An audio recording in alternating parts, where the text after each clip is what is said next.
तो जी हाँ, नमस्कार दोस्तों। बता दूं, भोजपुरी के सुपरस्टार थे साई लाल यादव जी का नया गाना आने वाला है, जिस गाने नाम है दोस्तों चमरिया। जी हाँ दोस्तों, करंट चमरिया गाने का नाम है और गाने के राइटर है विजय चौहान, जो कि एक साफ सुथरे और अच्छे गाने लिखने के लिए जाने जाते हैं अपने लेखनी के द्वारा, और कंपोजिशन भी उन्हीं का है। और बता दें, इस गाने में म्यूजिक है आर शर्मा जी का, गाया है साई लाल यादव, शिल्पी राज ने साथ में डुएट दिया है करंट चमरिया।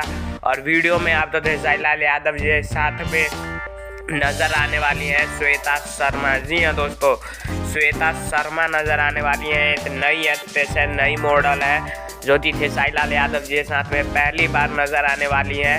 बॉलीवुड की काफ़ी बड़ी हस्ती है ये। जी हाँ दोस्तों, तो बता दूँ, करंट चमरिया गाना है और ये गाना 9 तारीख को सुबह में 9 बजे शानदार भोजपुरी पर आ रहा है, तो ज़रूर देखिएगा। एक हाई लेवल का ये गाना होने वाला है और इसी तरह से अपडेट के लिए चैनल को सब्सक्राइब जरूर कर